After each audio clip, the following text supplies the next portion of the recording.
Now, this is one topic I really want to talk about. It's no secret the Penguins are struggling to win games right now, especially against playoff teams. I mean, the Penguins are 4-7-1 in their last 12, and their last regulation win came all the way in that 11-2 win versus Detroit, which feels so long ago. But I'm so conflicted with this because, yes, they're losses at the end of the day. I don't want to give no excuse, but they're not as bad as they look. But just when they pile up, you can't really look at it like that. They have lost a lot of games. Like both of the losses to Colorado, who's the best team in the NHL right now, were so close. Coin flips, essentially. The loss to the Rangers, I believe they lost Crosby, Marino. They were sick, non-COVID illness. You know, the last game versus the Bruins, just a terrible first 2 minutes, and they played pretty decent after that, just couldn't score. There's always something. And again, you can't make excuses because at the end of the day, they're losing. You know, you could play terrible and squeeze out a win, and that's better than playing great and losing. At the end of the day, it's all about winning, and the Penguins aren't doing that right now. What I'm trying to say, and the point here is that I don't think because they're losing, let's say a 3-2 to Colorado or a 2-1 to the Bruins last game,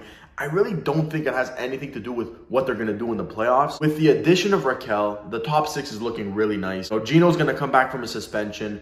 Jason Zucker is finally back. Brian Rust, Jake Guentzel, these guys are great. They've been great all season long. And let's not forget Sidney Crosby's there too, who's also been great, amazing as of late.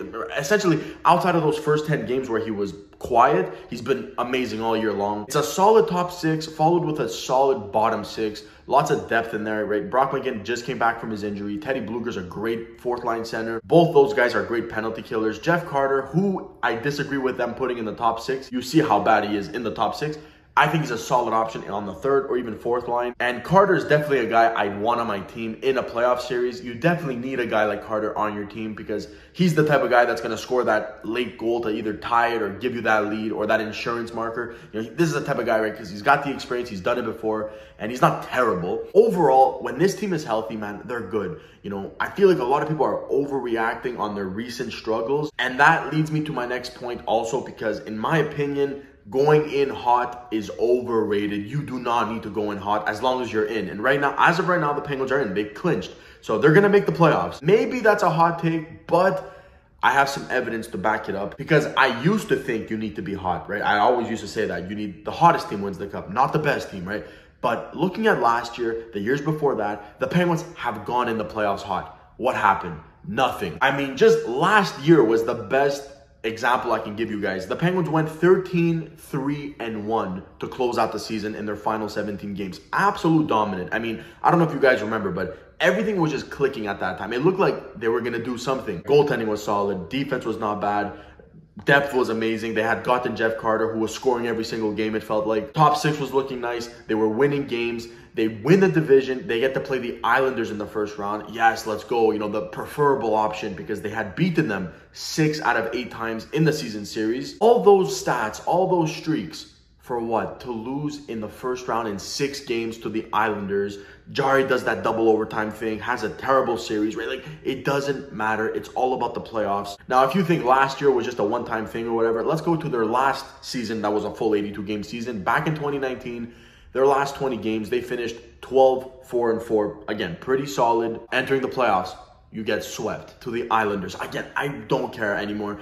After what I've seen these last few times, going 0-10, going 10-0, I don't care anymore. As long as we're in. And as of right now, we are in. The Penguins have clinched. And one final thing before I go, I just need to say this because I see a lot of fans overreacting to these losing streaks, to the first round exits, which obviously I agree, you should be mad. Every time the Penguins do something that make you mad, you just gotta sit back and remind yourself that you witnessed 3 cups in this era. And if you're a bit older, you've witnessed all 5 cups. It's so unfair to be outraged at your team for not winning a 4th Stanley Cup in an era.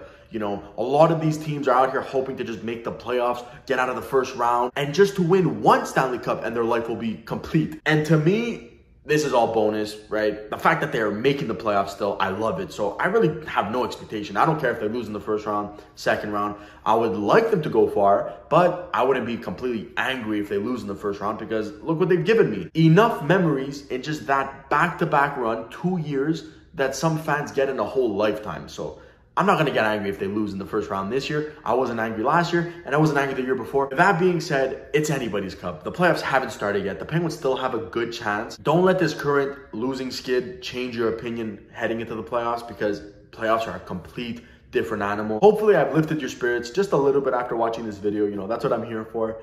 But no, for real though, I want to know what you guys have to say in the comments. How confident are you in this team heading into the playoffs? Definitely going to be an interesting final stretch. And as always, thank you so much for watching, and I'll catch you in the next one.